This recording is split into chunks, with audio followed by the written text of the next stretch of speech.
નમસ્કાર મિત્રો, આપ સૌને મારા જય શ્રી રામ, જય શ્રી કૃષ્ણ, રાધે રાધે. દર્શક મિત્રો, મનુષ્યના જીવનમાં ક્યારેક એવી ઘટનાઓ ઘટી જતી હોય છે કે માણસ ભાંગી પડે. અને સ્વાભાવિક છે કે જેના ઘરમાં કોઈ ખરાબ, નુકસાનકારક, દુઃખ પીડાદાયક ઘટના ઘટે એટલે માણસ અંદરથી તૂટી જ જાય. પરંતુ સમય જ દરેક ગામની દવા છે.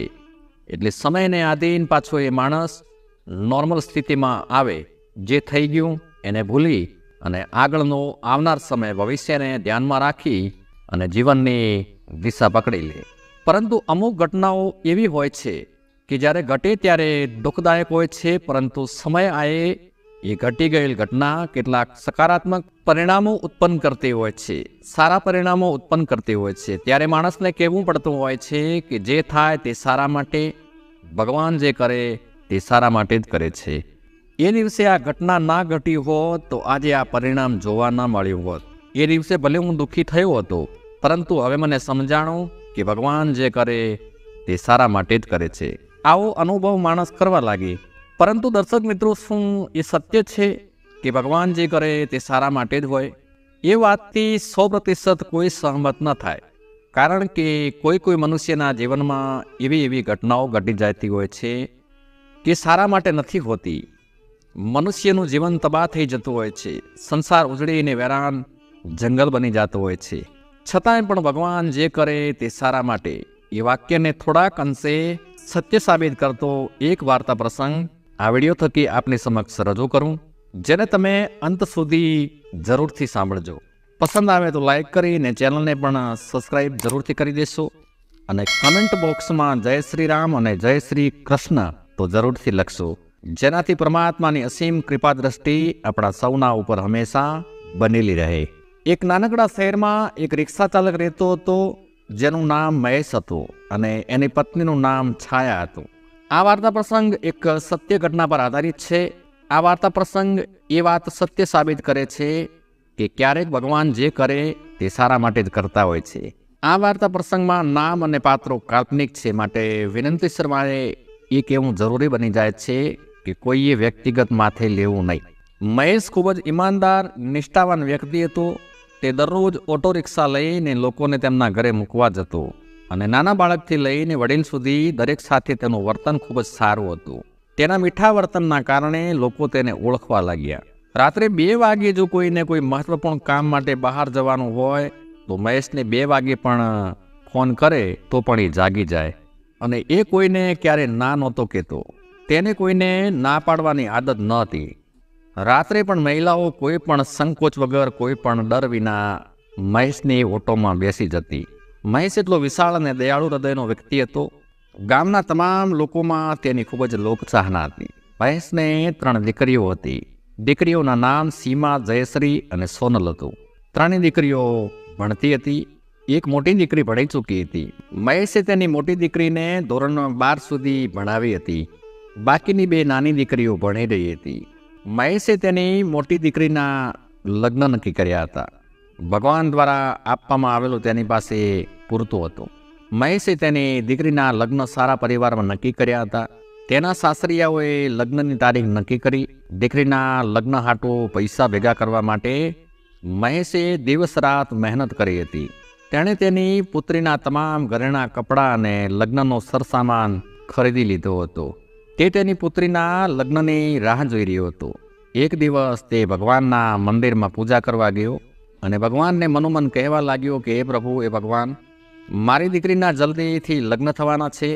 મારી દીકરીના લગ્ન હેતુસર સરસામાન, ઘરેણાં, કપડાં ખરીદવામાં મને કોઈ કમીનો સામનો નથી કરવો પડ્યો.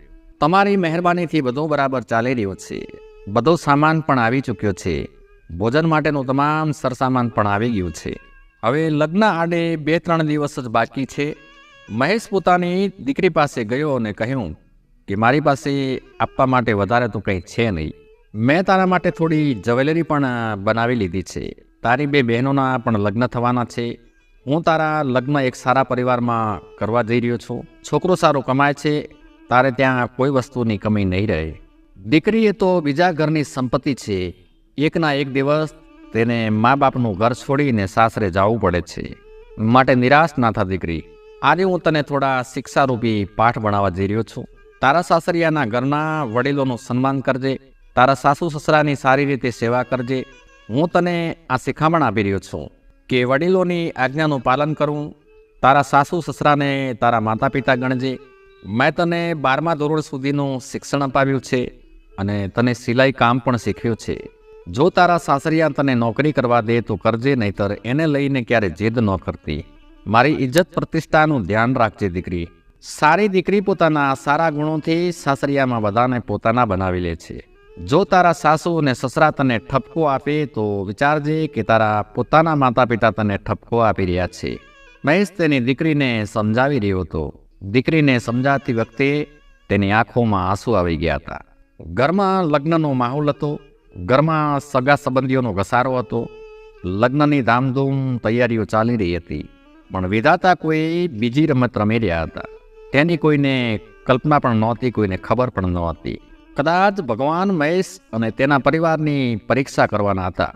લગ્ન આડે માત્ર 2-3 દિવસ બાકી હતા અને રાત્રે ઓટો રિક્ષા ચાલક મહેશના ઘરમાં ભીષણ આગ લાગી ગઈ. બધા સૂતા હતા. રાત્રે તેનું આખું ઘર આગની લપેટમાં આવી ગયું. મહેશની નાની દીકરી જયશ્રી પણ પાણી પીવા માટે ઊભી થઈ. એણીએ જોયું કે ચારે બાજુ ધુમાડો હતો. દોડીને તેના માતા પિતાને જગાડ્યા. 3 દીકરીઓ બૂમો પાડવા લાગી કે અમને કોઈ બચાવો, અમને કોઈ બચાવો.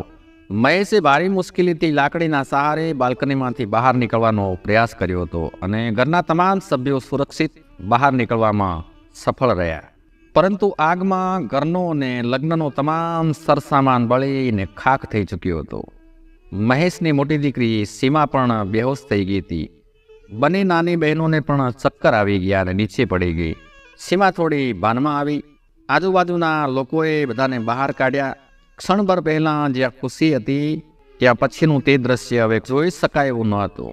જેણે પણ જોયું તેની આંખોમાં આંસુ આવી ગયા. બિચારો મહેશ હવે શું કરશે?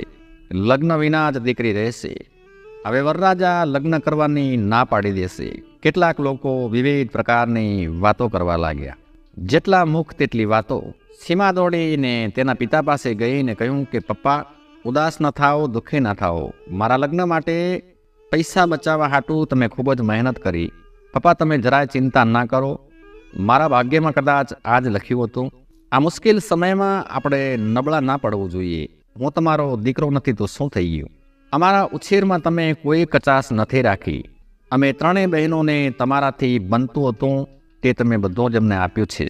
ત્યાં સુધીમાં બંને બહેનો સોનલ અને જયશ્રી પણ જાગી ગઈ હતી. તે પણ તેમના પિતા પાસે આવીને ઊભી રહી ગઈ અને કહેવા લાગી કે પપ્પા, અમે બધા તમારી તાકાત છીએ. અમે 3 તમારી દીકરીઓ નથી પણ તમારા દીકરાઓ છીએ. આજથી અમે પણ તમારી સાથે કામ કરશું. સિવાય કહ્યું, પપ્પા, મારા લગ્ન માટે તમે જે છોકરો પસંદ કર્યો છે તે જો મને સાચે જ પ્રેમ કરે છે તો આ બધું જોયા પછી પણ તે મારી સાથે લગ્ન કરવાની ના નહીં પાડે અને હું પણ ખુશીથી સ્વીકાર કરીશ. માટે તમે જરા ચિંતા કરશો નહીં. 3 દીકરીઓ મળી અને તેમના પિતાને હિંમત અને દિલાસો આપી રહી હતી. એ વિસ્તારના બધા લોકો એકઠા થઈ ગયા હતા. જે આવે તે દુઃખ વ્યક્ત કરીને જતો હતો. મહેશના ઘર પાસે લોકોનું ટોળું એકઠું થઈ ગયું હતું. બધા તેને આશ્વાસન આપી રહ્યા હતા. મહેશે કહ્યું, જે થયું તે થયું. ભગવાનની મરજીથી થયું છે. કદાચ ભગવાન પણ એવું જ ઈચ્છતા હશે. તેની પત્ની છાયાએ આવીને કહ્યું કે તમે હજી ભગવાનનું નામ લઈને ફર્યો છો. તમારા ભગવાને આ બધું આપણને આપ્યું છે, માટે હવે પછી આ ઘરમાં ક્યારેય ભગવાનનું નામ ન લેતા. મહેશ તેની પત્નીને સમજાવતા કહે છે કે આ બધો ભાગ્યનો ખેલ છે. તું ભગવાનને શા માટે દોષ આપી રહી છે? 3 દીકરીઓએ ખૂબ જ મુશ્કેલીથી તેની માને સંભાળી. બીજા દિવસે કોઈએ છાપામાં ખબર છપાવી. બીજા દિવસે છાપામાં આવ્યું કે ઓટો ડ્રાઈવર મહેશનું ઘર બળીને ખાખ થઈ ગયું છે. બીજા દિવસે દૂરના લોકોએ આવીને જોયું તો ઓટો રિક્ષા ચાલક મહેશનું ઘર આગમાં બળીને ખાખ થઈ ગયું હતું. દીકરીના લગ્નને હવે ગણતરીનો સમય બાકી રહ્યો હતો. ઓટો રિક્ષા ચાલક હવે કંગાળ બની ચૂક્યો છે. તેની પુત્રીના લગ્ન કેવી રીતે કરશે? જેણે આ વિશે સાંભળ્યું તેમણે મદદ કરી. જે લોકો મહેશને ઓળખતા હતા તે બધા આવ્યા અને નહોતા ઓળખતા તે પણ આવ્યા અને સાથે કંઈક ને કંઈક લેતા આવ્યા. આ વાત સાંભળીને તમામ ત્યાંના સ્થાનિક આગેવાનોએ મહેશને મદદ કરી. મહેશ એવો દયાળુ અને સજ્જન વ્યક્તિ હતો કે એની દીકરીના લગ્નમાં કોઈ એને મદદ કેમ ના કરે? સાંજ સુધીમાં તો તેના ઘરમાં કોણ જાણે કેટલા બધા રૂપિયા ભેગા થઈ ચૂક્યા હતા. જ્યારે ત્રણેય દીકરીઓએ તમામ પૈસા તેમના પિતાને હાથમાં સોંપ્યા ત્યારે તેઓ બધાને પોતાની આંખો પર વિશ્વાસ ના આવ્યો કે જ્યાં બધું જ બરબાદ થઈ ગયું હતું ત્યાં એટલી બધી રકમ એકઠી થઈ ગઈ હતી કે મહેશ ત્રણેય દીકરીઓના લગ્ન સરળતાથી ધામધૂમથી કરી શકે. કહેવત છે ને કે ભગવાન દેતા હૈ તો છપ્પર ફાડ કે દેતા હૈ. મહેશે તેની પુત્રીને મંદિરમાં ધૂમધામથી પરણાવી. લોકો એકબીજાની વચ્ચે વાતો કરી રહ્યા હતા કે ભગવાનના દયાળુ વ્યક્તિની મદદે આવ્યા. આજે બધાને ભગવાનના ચમત્કાર પર વિશ્વાસ થઈ ગયો હતો. ભગવાન જે કરે છે તે સારું કરે છે. મહેશની પત્નીએ આવીને કહ્યું, મને ક્ષમા કરો. તે દિવસે ગુસ્સામાં મેં ભગવાનને ન જાણે શું શું કહી દીધું. ત્રણેય દીકરીઓ ખૂબ ખુશ હતી અને માની સામું જોઈ રહી હતી. જ્યાં થોડી વાર પહેલાં દુઃખભર્યું રુદન હતું ત્યાં બધાના ચહેરા પર ખુશી હતી, આનંદ હતો. ભગવાનની લીલા અપાર છે. તો દર્શક મિત્રો, આ વાર્તા પ્રસંગથી એ વાત સત્ય સાબિત થાય છે કે ક્યારેક ભગવાન જે કરે તે સારા માટે જ કરતા હોય છે. મળીશું બીજા વિડીયો મારફતે. ત્યાં સુધી આપ સૌને મારા જય શ્રી કૃષ્ણ, જય શ્રી રામ, હર હર મહાદેવ.